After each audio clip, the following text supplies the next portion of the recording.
नमस्कार आपणଙ୍କୁ बीबी न्यूज रे स्वागत। आसंतु आमे जानिबा सबु स्वतंत्र और सठिक खबर। समस्त नूतन अपडेट पाई आम सहित रुहंतु। भारत चीन सेना प्रत्याहार 75% शेष होईछि। वैदेशिक व्यापार मंत्री डॉक्टर एस जयशंकर कहिसंति जे भारत और चीन सीमारू 75% सेना प्रत्याहार करिसंति एवं बेजिंग सह सीमा आलोचना रे किछि अग्रगति होईछि। Geneva centre for security policy रे केंद्रमंत्री एभली मंतव्य दैछंति। भारत चीन संपर्क उपरे जयशंकर कहिसंति एहा एक जटिल संपर्क। जेतेबेले कौनसी देशर उत्थान हुए सेतेबेले एहार प्रभाव पड़ोशी अंचल उपरे पड़िथाए। अतीतरे आम मध्यरे सहज संपर्क नथिला। आमे अनेक चुक्ति करिथिलु जहा सीमारे स्थिरता आनिथिला। 2020 रे जहा घटितिला ताहा एकाधिक चुक्तिर उल्लंघन। पोर्ट ब्लेयर रो नुआ नाम श्री विजयपुरम। अंडमान और निकोबार द्वीपपुंजर राजधानी पोर्ट ब्लेयर को केंद्र सरकार श्री विजयपुरम नाम नामित करिसेंति। केंद्र गृहमंत्री अमित शाह शुक्रवार कहिसेंति देश को उपनिवेशवादी छापरू मुक्त करिया पई प्रधानमंत्री नरेंद्र मोदी स्वप्न को साकार करने निमंते एभली पदक्षेप ग्रहण करा जायछि। पोर्ट ब्लेयर नाम ईस्ट इंडिया कंपनी ब्रिटिश औपनिवेशिक नौसेना अधिकारी कैप्टेन आर्किबाल्ड ब्लेयर नाम रखा जायतिला। अमित शाह ट्वीट करी कहिसंति जे आम स्वाधीनता संग्राम एवं इतिहास रे श्री विजयपुरम एक अतुलनीय स्थान रही। एही नाम स्वाधीनता संग्राम रे हासिल होइतिबा विजयर प्रतीक बोली से कहिसंति। बांग्लादेश पुणी पाकिस्तान हेबो। जिन्नांको जातिर पिता घोषणा करने को दाबी। शेख हसीना सरकार को 5 अगस्त 2024 रे हटाइबा परे बांग्लादेश रे परिस्थिति संपूर्ण रूपे बदलुथिबा जणा पड़िछि। वर्तमान मोहम्मद यूनुस नेतृत्व में बांग्लादेश रे एक मध्यवर्तीकालीन सरकार कार्य करुछंती एवं देशर प्रतिष्ठाता नेता मुजिबुर रहमान विरोध में मध्य समालोचना खोलाखोली भाव में बाहर को आसुची। बुधवार ढाका प्रेस क्लब रे मोहम्मद अली जिन्नांकर 76तम वार्षिकी पालन अवसर में एक कार्यक्रम आयोजित होइतिला ଯେଉଁଠାରେ ଜିନ୍ନାଙ୍କୁ ସମ୍ମାନିତ କରାଯାଇଥିଲା ଏବଂ ଦାବି କରାଯାଇଥିଲା ଯେ ତାଙ୍କୁ ବାଂଲାଦେଶର ଜାତିର ପିତା ଘୋଷିତ କରାଯାଉ, ଯାହା ବର୍ତ୍ତମାନ ପର୍ଯ୍ୟନ୍ତ ମୁଜିବୁର ରହମାନଙ୍କ ନାମରେ ସଂରକ୍ଷିତ ଥିଲା। ଏହି ସବୁ ସର୍ତ୍ତରେ ଦିଲ୍ଲୀ ମୁଖ୍ୟମନ୍ତ୍ରୀ କେଜରିୱାଲଙ୍କୁ ମିଳିଛି ଜାମିନ। ଦିଲ୍ଲୀ ମୁଖ୍ୟମନ୍ତ୍ରୀ ଅରବିନ୍ଦ କେଜରିୱାଲଙ୍କୁ ସୁପ୍ରିମକୋର୍ଟ ଜାମିନ ପ୍ରଦାନ କରିଛନ୍ତି, ଯାହାଫଳରେ ଦୀର୍ଘ 6 ମାସ ପରେ ଜେଲରୁ ବାହାରିବେ କେଜରିୱାଲ।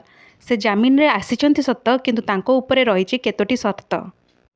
ତାଙ୍କ କାର୍ଯ୍ୟାଳୟ କିମ୍ବା ଦିଲ୍ଲୀ ସଚିବାଳୟ को ଯାଇପାରିବେ ନାହିଁ ବୋଲି ସର୍ତ୍ତ ରଖାଯାଇଛି।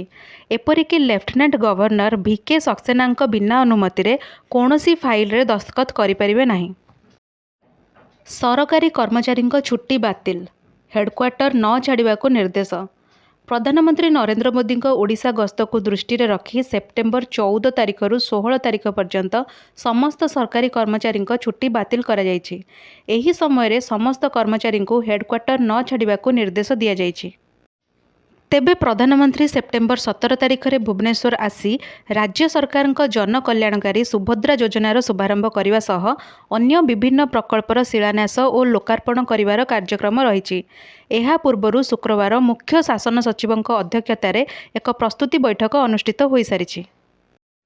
मो स्कूल अभियान ना बदलाइले मोहन सरकार, रखिले एही नुआ ना। गणशिक्षा विभागर मो स्कूल अभियान ना बदलिला। 2017 आरंभ होइतिबा मो स्कूल अभियान ना बदली पंचसखा शिक्षा सेतु नुआ योजना होइछि। एने मो स्कूल अभियान परिचालना संगठन को गणशिक्षा विभाग चिठी लिखिछि।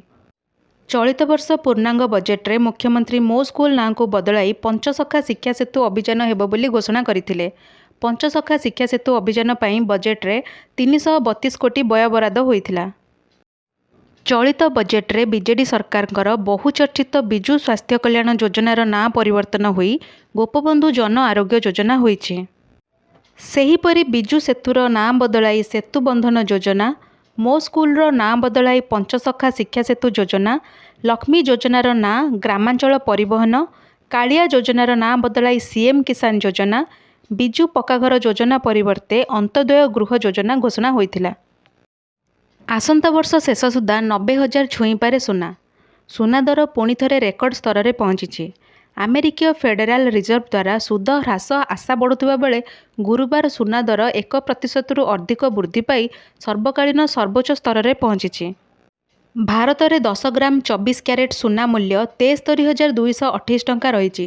ସମଗ୍ର ବିଶ୍ୱରେ ବ୍ୟାପକ ଅର୍ଥନୈତିକ ବିକାଶ ଓ ଭୂ ରାଜନୈତିକ ଉତ୍ତେଜନା ଯୋଗୁଁ ସୁନା ଦର ବୃଦ୍ଧି ପାଇବାରେ ଲାଗିଛି। ଏଭଳି ସ୍ଥିତିରେ ଆଗାମୀ ମାସରେ ସୁନା ଆହୁରି ବୃଦ୍ଧି ପାଇବ ବୋଲି ଆଶଙ୍କା କରାଯାଉଛି। ଟ୍ରାଫିକ୍ ଚାଲାଣରେ ମିଳିବ ରିହାତି, ମନ୍ତ୍ରୀ ଦେଲେ ସୂଚନା। ସହାୟତା ରାଶି ବୃଦ୍ଧି। ପରିବହନ ବିଭାଗ ଦିଲ୍ଲୀ ସରକାରଙ୍କୁ ଏକ ପ୍ରସ୍ତାବ ପଠାଇଛି। ଉଲ୍ଲଂଘନ ମାମଲାରେ ଚାଲାଣର ସ୍ପଟ୍ ପେମେଣ୍ଟ ଉପରେ 50% ରିହାତି ପ୍ରଦାନ କରିବାକୁ ପ୍ରସ୍ତାବ ଦିଆଯାଇଥିଲା।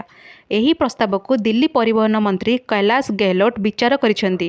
ଟ୍ରାଫିକ୍ ନିୟମ ଉଲ୍ଲଂଘନକାରୀ ଯଦି ସେହି ସ୍ଥାନରେ ଚାଲାଣ ରାଶି ଦେବେ, ତେବେ ତାଙ୍କୁ 50% ପର୍ଯ୍ୟନ୍ତ ରିହାତି ଦିଆଯିବ।